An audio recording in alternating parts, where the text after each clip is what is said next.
തരൂരിൻ്റെ ഒരു ഗുണമെന്ന് വെച്ചാൽ തരൂർ രാഷ്ട്രീയക്കാരനല്ല. അതുകൊണ്ട് തന്നെ പുള്ളിയുടേതായ രീതിയിലാണ് പോകുന്നത്. രണ്ടാമത് ഇയാളൊരു വലിയ പണ്ഡിതനാണ്, എഴുത്തുകാരനാണ്, പ്രഭാഷകനാണ്. മറ്റ് തരത്തിൽ ഒരു കോൺഗ്രസ്സുകാരന് സങ്കല്പിക്കാൻ പറ്റാത്തത്രയും വേറൊരു സ്റ്റേച്ചറുള്ള ആളാണ്. അത് ഈ ഇടത്തരക്കാരുടെ ഇടയിൽ, വിദ്യാസമ്പന്നരായ ആളുകളുടെ ഇടയിൽ, പട്ടണങ്ങളിൽ താമസിക്കുന്നവർ, കേരളത്തെ സംബന്ധിച്ചിടത്തോളം മിക്കവാറും പട്ടണങ്ങൾ അല്ലെങ്കിൽ നഗരപ്രാന്തങ്ങളിൽ താമസിക്കുന്നവരാണ്.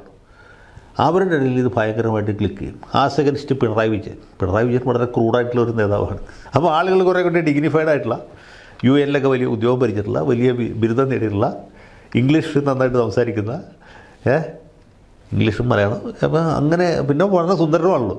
ഈ ജനസംഖ്യയുടെ 50% വരുന്ന വിവാഹത്തിൻ്റെ വോട്ട് പുള്ളിക്ക് ഓട്ടോമാറ്റിക്കായിട്ട് കിട്ടും. എല്ലാ തെരഞ്ഞെടുപ്പിലും പുള്ളിയെ ജയിപ്പിക്കുന്ന ഒരു ഘടകം ഇതാണ്. 2026 ഇലക്ഷൻ ആകുമ്പോഴത്തേക്കും തരൂർ എന്ന് പറഞ്ഞാൽ ഇവിടെ പിടിച്ചാൽ കിട്ടാത്ത ഒരു നിലയിലെത്തി.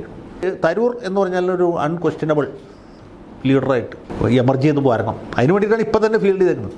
കുറച്ച് കഴിയുമ്പോൾ തരൂർ വിരുദ്ധ ഗ്രൂപ്പ് എന്ന് പറഞ്ഞാൽ 2 സാധനം മാത്രമേ ഉണ്ടാവുള്ളൂ. A ഗ്രൂപ്പ്, I ഗ്രൂപ്പൊക്കെ പോകും. അതിൻ്റെ ആ ട്രഡീഷണൽ ആയിട്ടുള്ള ബാരിയേഴ്സൊക്കെ പോയിട്ട് തരൂരിനെ സപ്പോർട്ട് ചെയ്യുന്നവർ. പിണറായി ഗ്രൂപ്പ് ഉണ്ടായിരുന്ന കാലത്ത് VS-ന് കിട്ടിയ പോലത്തെ ഒരു സ്വീകാര്യത ജനങ്ങളുടെ ഇടയിൽ, അഴിമതിക്കെതിരായ കുരിശുദ്ധത്തിൻ്റെ പടനായകൻ സഖാവ് VS അച്യുതാനന്ദൻ എന്ന് പറഞ്ഞ പോലെ, അല്ലെങ്കിൽ നരേന്ദ്രമോദി വികസന നായകൻ എന്ന് പറഞ്ഞ പോലെ ഒരു സാധനമായിട്ട് ശശി തരൂർ കേരളത്തിൻ്റെ ഏകരക്ഷകൻ